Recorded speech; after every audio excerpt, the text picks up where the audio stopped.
역사가 119년, 올해로 119년입니다.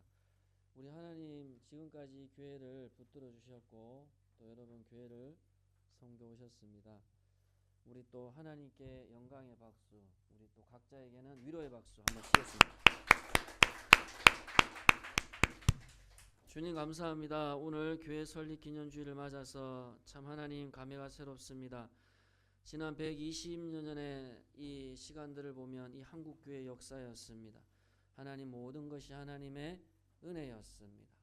지난 하나님 우리의 살아온 모든 과정들이 하나님께서 돌봐주셨고 인도해 주셨고, 때론 우리가 갈등과 고민과 아픔이 있었지만, 눈물의 어려움들이 있었고 희생과 헌신이 있었지만, 그럼에도 하나님의 나라는 세워졌고 하나님의 몸된 교회는 지금까지 세워졌음을 믿습니다.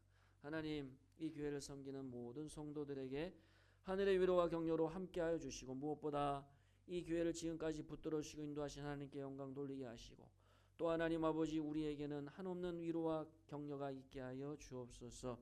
이 시간도 하나님 말씀하시고 종은 감추시고 주님만이 드러나는 시간 되게 해 주옵소서. 예수님 이름으로 기도합니다. 아멘. 인사하겠습니다. 주의 이름으로 사랑합니다. 주의 이름으로 평안하세요. 고개를 드세요. 우리 따라해 보겠습니다. 하나님의 은혜. 제가 한 번씩 제 아들한테 뭐 이렇게 심부름을 시키면 아들이 그래요. 아빠 나 지금 바쁘니까 아빠가 하세요 그래요. 그러면 제가 순간적으로 좀 욱할 때가 있었어요. 그러다가 어느 순간 제가 그런 생각이 들었어요. 야, 얘가 누구를 닮았나? 가만히 생각을 해보니까 나를 닮았지. 그래, 나도 저 아들 나이 때 더하면 더했지 덜하진 않았겠다, 그런 생각이 드는 거예요. 한 사람이 태어나가지고 이게 자라면서 유년 시절을 거쳐서 청년, 또 장년, 노년, 뭐 요람에서 무덤이라 그러잖아요. 한 인생이 살아가는 것이 참 얼마나 희노애락이 많은지 모르겠어요. 뭐 때로는 억울해서 나자빠지기도 하고, 사람들하고 이판사판 싸우고, 자식 때문에 막 속이 타들어가고, 가정을 네가 말아 먹을기야 말기가, 네가 엄마 아빠 속을 아나 모르나 그럴 때도 있었고. 근데 참 우리가 신앙 안에서 계속해서 이제 그런 어떤 희노애락 속에서 하나님 붙들고 살아오면 어느 순간 가정이 이렇게 세워져 가는 것을 보게 되는 거예요. 그래서 하나님의 은혜라는 것은 과거를 우리가 생각할 때에 그 하나님의 은혜를 깨달을 수가 있어요. 항상 내 현실만 보고 앞만 달려가게 되면 하나님이 나에게 주신 은혜들을 망각하고 살아갈 때가 참 많습니다. 여러분, 신앙에도 마찬가지입니다. 신앙으로도 우리가 영적으로도 보면 참 어린아이 같은 신앙이 있어요. 자기밖에 모르고 잘 삐시고 또 속상하고, 그러다가 어느 순간 자라잖아요.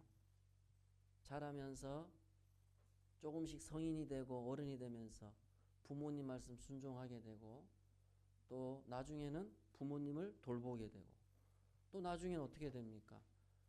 부모님이 자식을 의지하게 되는 그런 든든한 자녀가 되지 않습니까?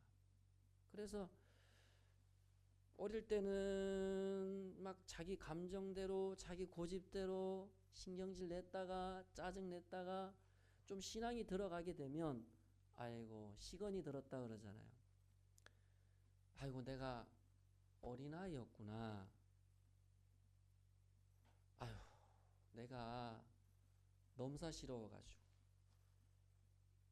신앙생활을 할 때 요 때가 있어요. 아이고 내가 참 부끄러웠지. 요 타이밍이 내가 이제 신앙이 조금씩 자라는 때입니다. 세상 사람들은 자기 실수나 부족함을 감추죠. 이미지를 관리를 하고. 근데 신앙은 안 그래요. 바울이 고린도에 전서에 고백했던 대로 진짜 성숙한 신앙인은 자기 연약함을 고백할 줄을 안다고요.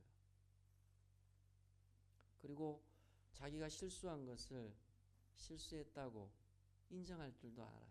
그게 어른이거든요. 제 아들 있잖아요. 자기 잘못한 거 절대 인정 안 합니다. 아직 어리니까요. 자기 중심적이니까. 어떡하겠습니까? 신앙 안에서는 나이를 떠나서 먼저 그게 보이는 사람이 성숙한 사람이에요. 그 사람의 약점과 부족함이 보임에도 불구하고 그거를 모르는 척하고 덮어주는 거예요. 거기 맞춰주는 거예요. 그게 진짜 어른 아니겠습니까?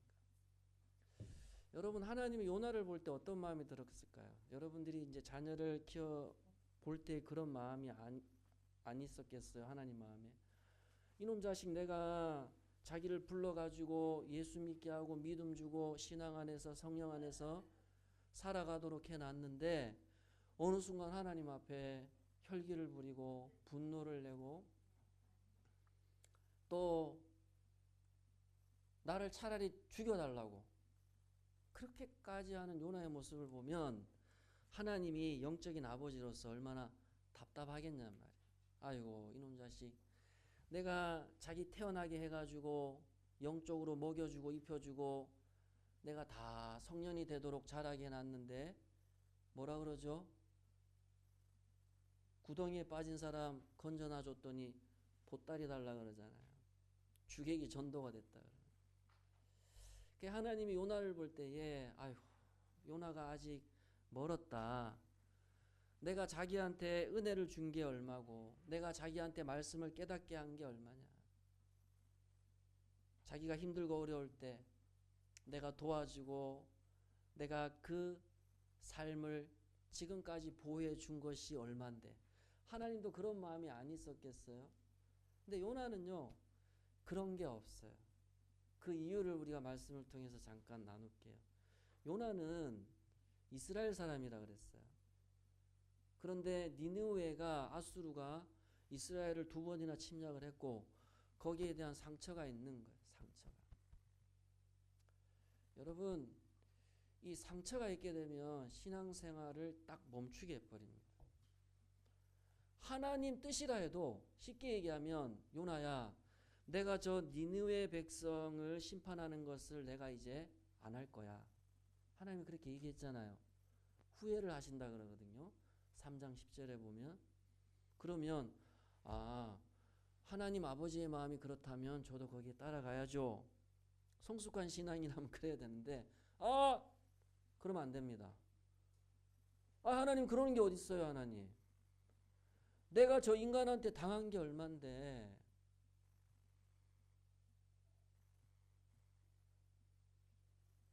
요나가 하나님 앞에 대들기를 시작하는 거예요. 왜냐하니까 자기 민족도 너무나 오랫동안 수십 년을 당했고 자기 개인적으로도 감정이 안 좋은 거예요. 내가 죽으면 죽었지 내가 저 니느웨 아수르 백성 내가 죽는 꼴을 내가 봐야 되겠다는 거예요. 그러니 하나님 입장에서 이 요나를 설득하기가 얼마나 힘드냐는 거예요. 그러면서 요나가 대뜸 뭐라 그러냐면 우리가 여기 읽었던 2절에 보면 2절 말씀을 제가 요약을 해서 말씀을 드릴게요. 제가 수개월 전에 다시스로 도망간 이유가 뭔지 아세요? 하나님? 내가 하나님이 이럴 줄 알고 내가 도망을 간 겁니다. 쉽게 얘기하면 자기 잘못을 합리화하기 시작하는 거예요. 여러분 보세요. 수개월 전에 요나의 모습과 지금 요나의 모습을 비교해 보세요. 자기가 다시스로 도망갈 때 하나님이 풍랑을 줘서 바다에 빠지게 하고 물고기 뱃속에 들어가게 해서 요나로 하여금 뭐를 고백하게 했습니까? 하나님 저는 저밖에 몰랐어요. 회개했잖아요. 저 이제 하나님이 계시는 저 성전만 바라보겠습니다. 하나님만을 위해서 살아가겠습니다. 그렇게 고백했던 사람이 요나였습니다. 그래서 울며 불며 살려달라고 그렇게 했던 요나의 모습이었는데 오늘 본문에 보면 요나의 그런 모습이 전혀 없어요. 그러면서 요나가 뭐라 그러냐면 계속 이렇게 얘기해요. 아이고 하나님은 얼마나 은혜로우신지. 제 뉘앙스를 여러분들이 잘 들으시면 돼요. 얼마나 자비로우신지, 얼마나 노하기를 더디하시는지. 이게 뭡니까? 신앙 고백에서 나오는 말이라기보다는 좀 하나님이 일하시는 방법이 마음에 안 든다는 거예요. 예, 하나님 잘났습니다. 그런 의도예요. 예, 하나님 얼마나 은혜스러운지, 예, 하나님 얼마나 자비로우신지 내가 그거 압니다. 요나가 그렇게 이야기하는 거예요. 여기 안다는 뜻이 뭐냐 하니까 인격적인 교제 속에서 체험하는 걸 말하는 거예요. 자, 그러면 한번 질문을 드려볼까요? 따라해볼까요? 요나가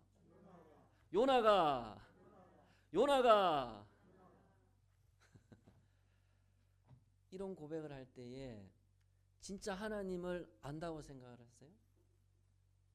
실제적으로 요나는 하나님을 알고 있는 게 아니에요. 니느웨 백성을 자기가 진짜 하나님의 은혜와 자비를 자기가 안다라고 했으면 니느웨 백성에 대해서 용서하는 마음이 생겨야 되는 겁니다. 아유, 저 인간 내가 얼굴 보면 미움이 생기고 내가 진짜 어떻게든 내가 저 인간 안 되는 꼴을 봐야 된다는 거예요. 근데 진짜 우리가 나를 용서하시고 나에 대해서 지금까지 참아주시고, 여기 은혜라는 뜻이 뭐냐 하니까 공짜라는 뜻입니다. 공짜. 따라해 볼까요? 공짜. 자기 인생이 공짜로 살았는데 니느웨 백성에 대한 용서하는 마음이 없다는 것은 하나님 은혜를 요나가 전혀 모른다는 거잖아요. 안 그런가요? 진짜 요나가 자기가 진짜 살아온 삶이 하나님의 은혜였고 하나님의 자비였다. 자비라는 뜻은 뭐냐 하면 긍휼이라는 뜻이거든요. 그럼 요나가 진짜 자기가 고백하는 대로 자기가 하나님 은혜와 자비를 안다라고 했으면 니느웨 백성에 대해서 어떻게 해야 됩니까? 마음을 넓게 열어야 되는 겁니다. 그런데 내 옆에 있는 남편, 아내, 이 교회에 있는 성도 한 사람 내가 포용을 못하는데 내가 과연 하나님의 은혜와 자비를 안다? 하나님이 듣기에는 좀 의아해할 것 같아요. 내 눈에 보이는 사람도 내가 용납이 안 되는데, 내 마음에 안 드는데 내가 어떻게 하나님의 은혜와 자비를 안다라고 얘기를 할 수가 있겠냔 말이에요. 그거는 앞뒤가 말이 맞지가 않지 않습니까? 그러니까 하나님이 요나를 볼 때 너무 답답하기도 하고, 야, 내가 요나를 저렇게 안 키웠는데 내가 너한테 무조건 줬지 않냐. 은혜라는 건 무조건이에요. 하나님이 요나의 어떤 자격과 조건을 보고 지금까지 요나를 하나님의 사람으로 선지자로 세운 게 아니란 말이에요. 무조건적으로 요나에게 은혜를 주고 자비를 주고 기다려줬다고요. 여러분, 우리가 사람도 보면요, 받은 만큼 나오게 돼 있어요. 사실 우리가 자라면서 부모로부터, 주변 사람으로부터, 아니면 하나님의 직접적인 방법으로 하나님의 은혜와 사랑을 받지 못하면 받지 못한 만큼 나올 게 없단 말입니다. 그러니까 요나는, 이 사람은 이스라엘 사람, 유대인이에요. 모태신앙입니다. 예수 수십 년 믿었어요. 근데 예수 수십 년 믿었는데 아직도 내 앞에 있는 사람이 용서가 안 되는 거예요. 그게 어떻게 하나님 은혜와 자비를 안다고 얘기할 수 있어요? 여러분은 어떠세요? 여기 저희 가족 빼놓고 우리 김용수 권사님까지 14명인데 사랑과 용서가 되세요? 참 이게 어려운 겁니다. 그래서 우리가 하나님의 은혜를 안다는 것은 말처럼 그게 쉬운 게 아니거든요.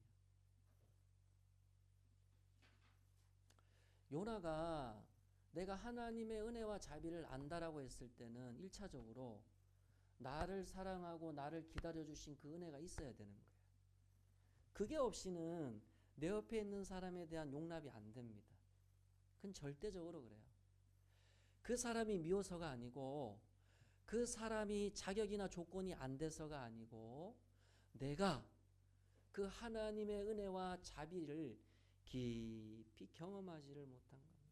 지나온 삶 여러분 한번 되돌아보세요. 요나는 아무리 하나님 은혜 자비자비해도 자기가 아수르 백성한테 상처받은 거 용납이 안 되는 사람.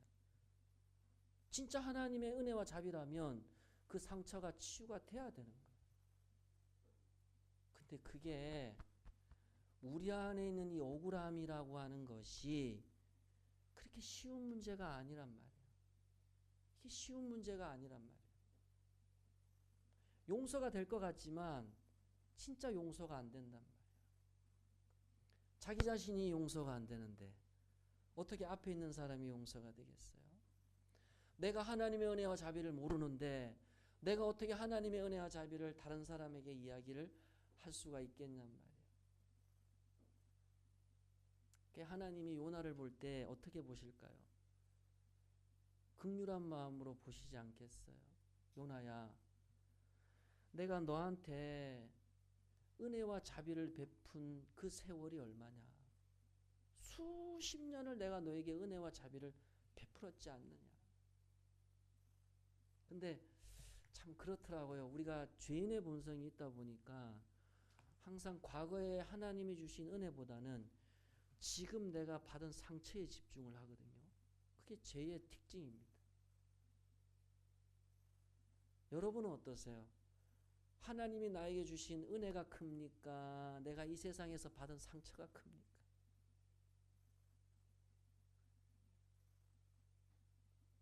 그렇게 고백을 해야 되잖아요. 비록 아니라 할지라도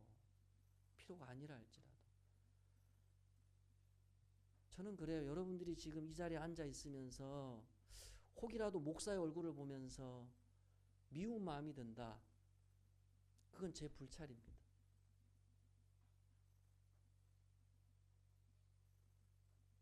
근데 동시에 내 안에 여전히 해결되지 않은 아픔과 눈물의 문제가 있다는 것도 여러분들이 인정을 하셔야 돼요.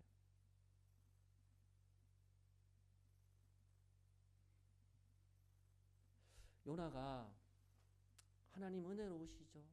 자비로우시죠? 그냥 이런 고백이에요. 그러면서 요나가 3절에 이런 고백을 하는 거예요. 여호와의 원하건대 이제 내 생명을 거둬가시라고. 이게 뭐냐면 난 하나님 뜻과 하나님 생각 모르겠다는 거예요. 나는 내가 받은 원통함과 눈물밖에 모르겠다는 겁니다. 내가 당한 만큼 나는 대갚아 줘야 되겠다는 거예요. 요나가 지금 이렇게 고백하고 있는 거예요. 여러분, 이게 예수 믿는 사람의 입에서 나오는 고백이잖아요. 예수 믿는 사람. 이 말은 뭐냐 하면 우리가 신앙생활을 하면서도 이렇게 고백할 수 있어요, 여러분. 나는 하나님이 사랑하고 용서한다 해도 내가 사랑하고 내가 용서 안 되면 안 되는 거예요. 요나가 왜 이렇게 고집스러운 사람이 됐냐 하면 요나 안에 있는 그 원통함과 억울함의 눈물 때문에 그래요. 이게 예수 믿으면서 씻겨져 내려가야 되는데 회복이 돼야 되는데 왜냐하면 이게 회복이 안 되잖아요. 우리 안에 있는 이 상처와 쓴뿌리가 해결이 안 되면 그게 또 다른 누군가에게 또 화살로 가게 돼 있어요.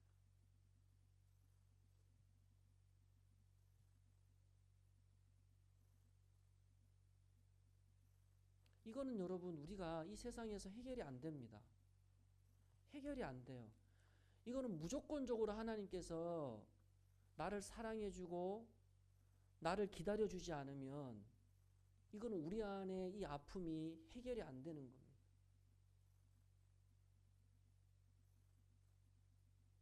그 상처 가지고 여러분 천국 가실 겁니까? 그 미움과 억울함을 가지고 여러분 하나님 앞에 서실 겁니까? 아니잖아요.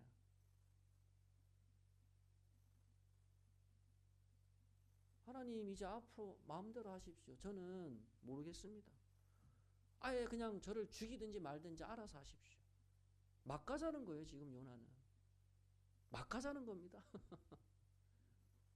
어떻게 이렇게 하나님을 믿는 선지자가 이렇게까지 나올 수가 있냔 말이에요.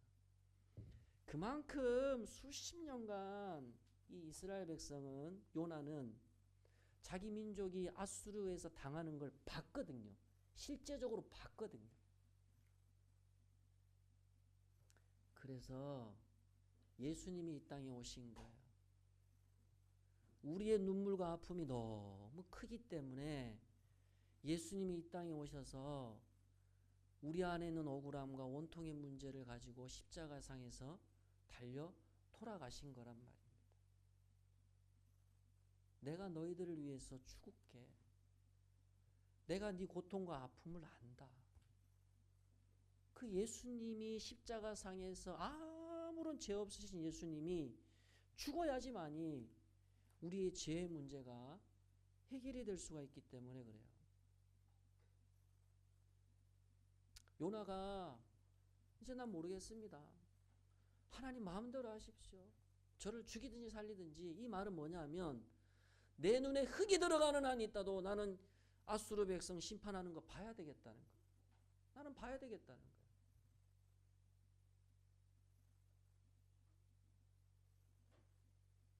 교회 성도들에 대한 그런 부족함이나 그런 아픔도 내가 품지를 못하는데 어떻게 내 자신을 품을 수가 있겠냔 말입니다.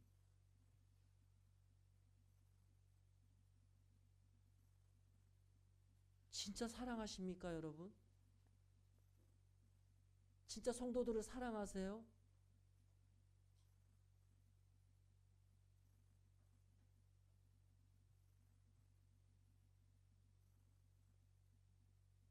예수님은 죽기까지 우리를 사랑하셨거든요.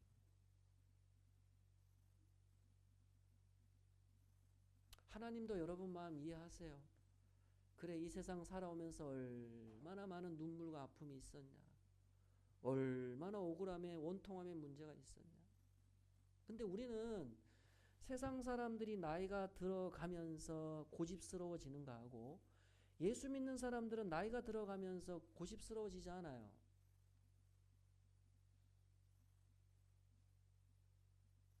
더 순수해진다. 하나님 안에서 더 성숙해져 갑니다. 내 원통함과 내 억울함을 고백할 줄도 알고 내 지난 삶을 되돌아보면 아휴 부끄러운 것도 많은 거예요. 여러분 이건 강요해서 되는 게 아니고 지난 여러분의 삶에 원통함이 많았어요.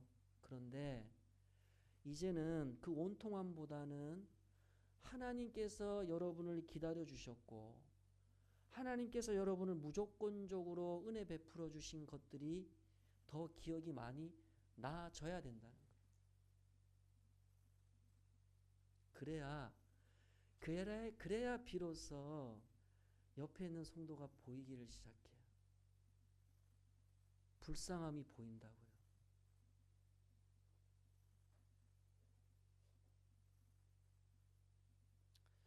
요나가 성 밖으로 나가버립니다.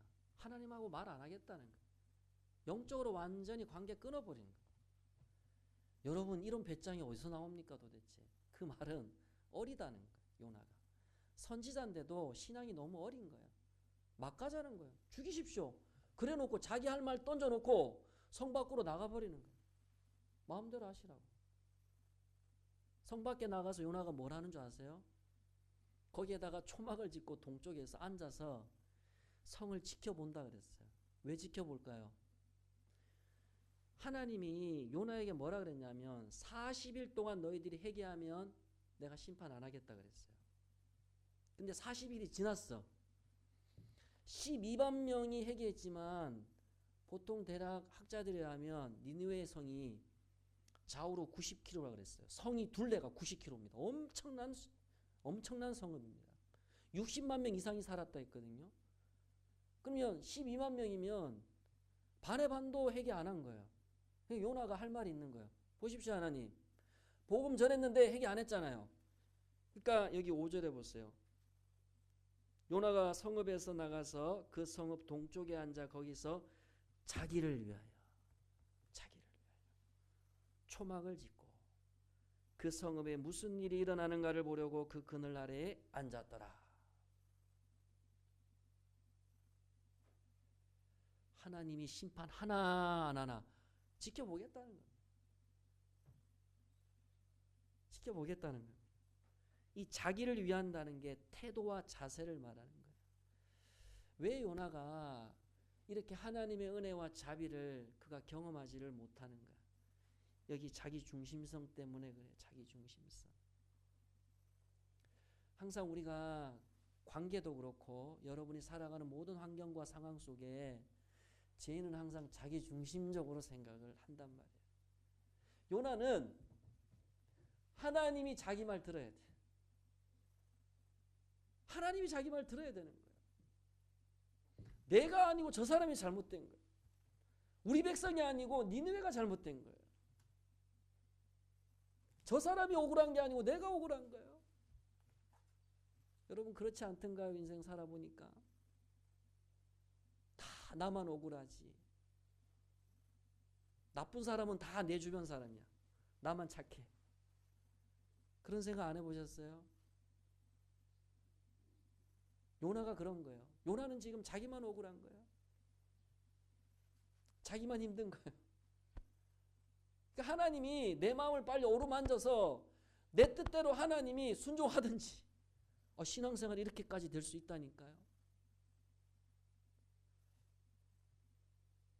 여러분 하나님이 여러분 마음 모르시겠어요? 여러분이 어떻게 살아왔는지 여러분 다 알고 있는 거예요. 하나님의 의도는 뭐냐 하면 이 니느웨 아수르 사람들의 해결을 통해서 요나의 그런 아픔이 드러나기를 원하시는 거예요. 요나야 내가 용서했지 않냐? 네가 내 말을 좀 들어주면 안 되겠냐? 네 아픔 알고 네 억울함 내가 안다.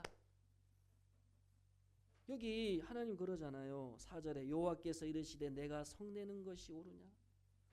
네 성내는 거 알지만 네가 내한테 분노내고 화내는 거 내가 알지만 내가 너 기다려줬잖아. 내가 너한테 은혜 베푼 거 한번 생각해봐. 너도 좀 내 마음과 같이 용서해주고 사랑해주면 안 되겠냐? 하나님 그렇게 말씀하시잖아요.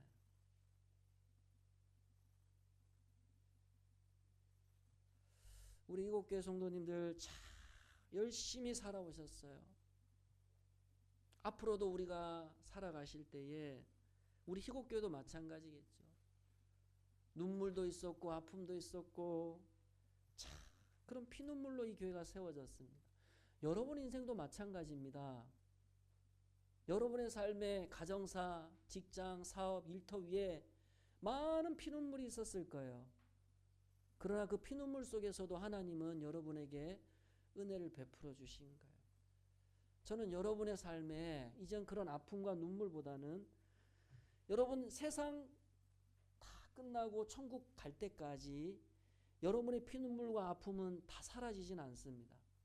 그러나 하나님의 은혜가 여러분의 인생에 좀 더 크게 자리를 잡았으면 좋겠어요. 좀 더 그 하나님의 자비하심과 그 하나님의 인애가 좀 더 여러분 안에 정착되었으면 좋겠습니다. 그래서 여러분의 입술에서 우리 올해 주제가 뭡니까? 따라해 봅시다. 범사에 감사하라. 범사에 감사하라. 여러분 이거 어려운 겁니다. 감사하셨으면 좋겠어요. 교회 설립 기념주일 지키는 게 중요한 게 아니고 우리의 입술에서 진짜 감사가 나와야 이게 설립 기념주일이 되는 거 아니겠습니까? 다시 한번 교회 설립 기념주일을 맞아서 지난 한 해 하나님이 우리를 은혜 베풀어 주셨고 또 앞으로도 하나님 은혜 가운데 같이 세워져가는 저와 여러분 되시기를 축복합니다. 우리 한번 말씀 생각하면서 기도할까요? 하나님 은혜였습니다. 지난 우리 안에 상처와 억울함 눈물 주님이 다 회복시켜 주셨고 앞으로도 하나님의 은혜만이 우리에게 적용되어질 것을 믿습니다. 우리 성도들 한 사람 한 사람 하나님께서 다시 한번 위로하셔서 내 상처보다는 주님의 은혜가 더 크게 보이게 하시고 깨달아지게 하여 달라고 우리 간절하게 한번 기도하겠습니다. 하나님 아버지 감사합니다. 오늘도 우리를 불러주셔서 아버지께 나오게 하심을 감사합니다. 하나님 아버지 하나님의 은혜하지만 우리 입술에는 불평불만이 많았고 하나님 아버지 내 욕심이 더 많았음을 고백합니다. 하나님 은혜를 말한다고 했지만 교회 성도들을 미워했고 사랑하지 못했습니다. 하나님 내 눈에 보이는 사람들을 정죄했고 미워했습니다. 주님 하나님의 은혜를 내가 경험하지 못했고 그 하나님의 자비를 내가 깊이 체험하지를 못했습니다. 하나님 아버지 우리에게 다시 한번 하나님의 은혜를 부어 주옵소서. 그 하나님 무조건적인 하나님의 은혜와 자비를 부어 주시기를 원합니다. 하나님 아버지 우리 성도들 정말로 하나님의 은혜로 여기까지 살아오게 하심을 감사합니다. 이들의 피눈물 나는 아픔과 눈물을 주님이 씻어주시고 격려하여 주시고 회복시켜 주시기를 원합니다. 다시 한번 하늘의 위로와 격려로 일으켜 주시고 아버지 하나님께서 주시는 그 풍성한 은혜를 경험할 수 있도록 은혜 베풀어 주시옵소서. 아버지 하나님 한 영혼도 하나님 낙오되는 성도 없게 하여 주시고 주님 정말로 하나님 아버지 우리가 하나님 은혜 붙들고 살아가